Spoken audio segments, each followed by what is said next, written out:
اب بحریہ ٹاؤن جو ہے وہ ڈیفالٹ کرنے لگا ہے اور کہ جناب اگلے 24 گھنٹے کے اندر اندر بحریہ ٹاؤن شاید یہ اناؤنسمنٹ کر دے کہ وہ ڈیفالٹ کرنے لگا ہے. میں دیکھ رہا تھا سوشل میڈیا کے اوپر واٹس ایپ گروپوں کے اندر یہ بڑی بات چل رہی تھی کہ جی بحریہ ٹاؤن کا جو ہے نا وہ دیوالیہ نکلنے لگا ہے. تو میں نے تھوڑے سے کبوتر وغیرہ دوڑائے, کچھ وہ انفارمیشن لے کر آئے ہیں, کچھ ہمارے ایک سینئر صحافی ہیں وسیم عباسی صاحب, انہوں نے بھی اس کے اوپر ایک ویلاگ کیا. انہوں نے کہا کہ جی جو انہوں نے تھوڑا سا جو کرکس نکالا ہے اس ساری چیز کا وہ یہ ہے کہ جب سے ان کا یہ کیس چلا دوبارہ سے ایکٹیو ہوا سپریم کورٹ کے اندر, تو اس کے اندر وہیں سے یہ باتیں شروع ہو گئی تھی کہ 450 ارب روپیہ جو فائن ان لوگوں نے دینا ہے, تو اس سے بچنے کا جو طریقہ ہے وہ آسان طریقہ یہ ہے کہ اپنے آپ کو ڈیفالٹ ڈکلیئر کر دیں کہ جی ہم تو ڈیفالٹ ہو گئے ہیں اور ہم یہ پیسے دے ہی نہیں سکتے. تو اس میں وسیم عباسی صاحب بلکہ یہ بھی کہہ رہے تھے کہ پشاور کے اندر جو بحریہ ٹاؤن ہے وہاں پہ بھی بالکل لوگوں کا آنا جانا بند ہو گیا ہے اور کافی برے حالات ہیں. پھر میں نے کراچی جو بحریہ ٹاؤن ہے وہاں پہ میں نے تھوڑے سے اپنے سورسز جو ہیں وہاں سے میں نے پتہ کروایا. میں نے کہا جی کیا صورت حال ہے وہاں پہ, تو مجھے یہ پتہ لگا کہ جی وہاں پہ 10 مرلے کا جو پلاٹ تھا, مطلب یہ بھی آ رہا تھا کہ جی مارکیٹ جو ہے بحریہ ٹاؤن کی بڑی کریش کر گئی ہے. تو مجھے یہ پتہ لگا کہ جی 6-7 ماہ پہلے 10 مرلے کا جو وہاں پہ پلاٹ تھا جو ان کے ہیڈ آفس کے آس پاس ہے, کیونکہ ان کا جو ہیڈ آفس کے پاس جو پریسنکٹ ہے, پریسنکٹ بیسکلی کہتے ہیں بلاکس کو, جس طرح آپ ڈیفینس میں چلے جائیں تو block A block, W block, Y block, مطلب اسی طرح وہاں پہ پریسنکٹس ہوتے ہیں.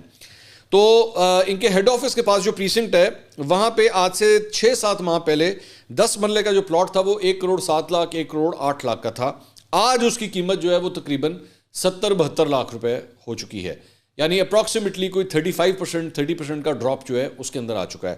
اور 1 کنال کا جو پلاٹ تھا وہ تقریباً 2.5 کروڑ, اچھا پلاٹ 2.5 کروڑ 2 کروڑ 80 لاکھ کا 1 کنال کا پلاٹ بحریہ ٹاؤن کراچی میں تھا, اس کی قیمت اب تقریباً 1.25 کروڑ سے لے کے 1 کروڑ 35 لاکھ روپے تک آ چکی ہے. تو ایک یہ تو تقریباً آدھی پرائس اپروکسیمیٹلی بن جاتی ہے, مطلب اتنا بڑا ڈراپ جو ہے, بڑا جو پلاٹ ہے اس میں اور بھی زیادہ بڑا ڈراپ آیا ہے. تو مارکیٹ میں پینک تو ہے بحریہ ٹاؤن کو لے کے, کافی پریشانی ہے کیونکہ اڑتی اڑاتی خبر, مطلب اس میں کیونکہ مارکیٹ کے اندر نا اس وقت بہت سی اڑتی اڑاتی خبریں جو ہیں وہ چل رہی ہیں. یہ اسماعیل خان صاحب ہیں, یہ سینئر صحافی ہیں, پشاور سے ان کا تعلق ہے. انہوں نے ایک ٹویٹ کیا آج ہی, انہوں نے لکھا apparently Malik Riaz has changed sides and provided critical evidence to fill the gaps in the missing link between Farah Gogi and a friend, and a friend is یعنی بشرا بی بی. تو یہ کلیم کر رہے ہیں کہ جی ملک ریاض جو ہے نا شاید وعدہ معاف گواہ بن گئے ہیں یا گواہ بن گئے ہیں. اور یہ اب اگر تو ایسا ہوا ہے, obviously we don't know کہ ایسا ہوا ہے یا نہیں ہوا, اگر تو ایسا ہوا ہے تو یہ بہت بڑا بریک تھرو ہوگا. کیونکہ میں یہ بات جانتا ہوں کہ ملک ریاض جو ہیں اس سے پہلے جب عمران خان صاحب کی گورنمنٹ تھی تو انہیں آصف علی زرداری کے خلاف بھی گواہی دینے کے لیے کنونس کرنے کی کوشش کی گئی تھی, تو انہوں نے بالکل انکار کر دیا تھا. انہوں نے کہا تھا میں آصف زرداری کے ساتھ میری بڑی پرانی دوستی ہے, میں کسی صورت ان کے خلاف گواہی نہیں دوں گا. یہ بات ذہن میں رکھیے گا کہ لاہور کے اندر جو بلاول ہاؤس ہے وہ بحریہ ٹاؤن کے اندر ہی ہے, مطلب بہت بڑی ایک مطلب قلعہ نما وہ جگہ ہے بالکل. اور میں گیا وہاں پہ, میری بلاول بھٹو سے ملاقات ہوئی تھی, تو وہ ایک قلعہ نما لٹرلی جگہ ہے اور وہ ملک ریاض کی ہی زمین ہے جہاں پہ پاکستان پیپلز پارٹی کا بلاول ہاؤس جو ہے وہاں پہ بنا ہوا ہے. تو اس کے بعد آپ جانتے ہیں کہ ملک ریاض کا 190 ملین پاؤنڈ کا جو معاملہ ہے وہ 5 کیرٹ ہیرے کی انگوٹھی, اس کی آڈیو, ملک ریاض کا فرح گوگی اور اس سارے معاملے کے ساتھ کوئی نہ کوئی لنک تو بنتا ہے. اب وی آر ناٹ شیور کہ اب وہ کیا, یہ جرنلسٹ جو ہے وہ یہ کلیم کر رہے ہیں.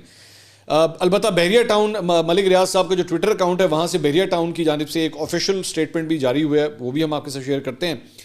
وہ یہ لکھتا ہے کہ جی بحریہ town rejects malicious propaganda. Bahria Town is one of the most prestigious real estate brands in Asia, firmly rooted in its commitment to contribute to the progress and economic development of Pakistan. Despite facing malicious campaign and unwarranted criticism from a misguided faction of the media, we persist in our dedication to serving the nation and delivering world-class projects. Through past challenges, we have weathered adversity and our resolve to uplift Pakistan's remains unwavering. Inshallah, this commitment will endure. تو مطلب directly یہ جو default والی بات ہے اس کا تو انہوں نے نہیں کہا, بس صرف انہوں نے اس بات کا اعادہ کیا کہ ہم پاکستان کی ترقی کے لیے جو ہے اور اپنے کسٹمرز کے لیے جو ہے وہ اسی طرح کام کرتے رہیں گے. سو وی ڈونٹ نو, لیکن میرے خیال میں شاید آنے والے ہفتے کے اندر جو ہے وہ کافی حد تک چیزیں کلیئر ہو جائیں گی. اس کے علاوہ ایک اور